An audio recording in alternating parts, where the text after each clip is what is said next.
Na mfanyibiashara Jimi Wanjigi sasa amepuzilia mbali makataa ya masaa 72 ambayo yalitolewa na mkurugenzi wa upelelezi wa jinai kwamba arudishe bunduki 11 na risasi 485 anazomiliki kinyume cha sheria, la sivyo akamatwe. Kulingana na Wanjigi, mwaka 2017 polisi walivamia nyumba yake na kubeba bunduki 7 alizokuwa akimiliki kihalali, na tangu siku hiyo hajawahi kupata bunduki hizo hata baada ya mahakama kutoa uamuzi kwamba arejeshewe bunduki zake.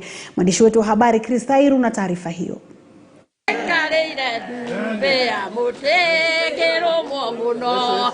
Huku muda ukiendelea kuyoyoma kabla ya makataa ya saa 72 aliyopewa mfanyibiashara Jimi Wanjigi kurudisha bunduki na risasi zinazosemekana kuwa anazimiliki kinyume cha sheria, mfanyibiashara huyo sasa amejitokeza kutilia shaka amri hiyo.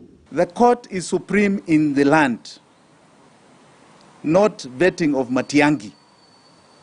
The court announced and pronounced itself clearly on the issue of whether I have legal or illegal firearms. They were pronounced as legal. Subsequent to that, the DCI, who has refused to return those firearms to me, has been convicted. Kulingana na Wanjigi, mkurugenzi wa idara ya upelelezi wa jinai George Kinoti ameendelea kukiuka uamuzi wa mahakama iliyomwamuru arejeshe bunduki zake.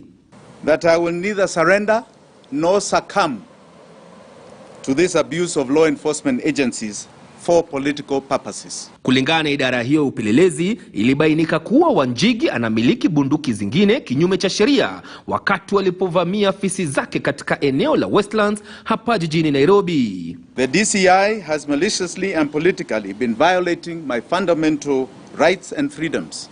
Not too long ago, you saw ATPU break into these very same premises. They have been subjecting me to political persecution and repression.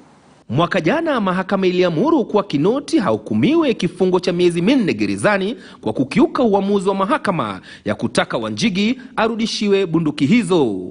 Makataa hayo yakiisha siku ya Alhamisi saa chache tu kabla ya chama cha ODM kufanya mkutano wao wa wajumbe katika uwanja wa Kasarani, na Wanjigi anasema atahudhuria kongamano hilo. I want to assure my fellow ODM members I will be at Kasarani, should Kasarani go on this coming weekend.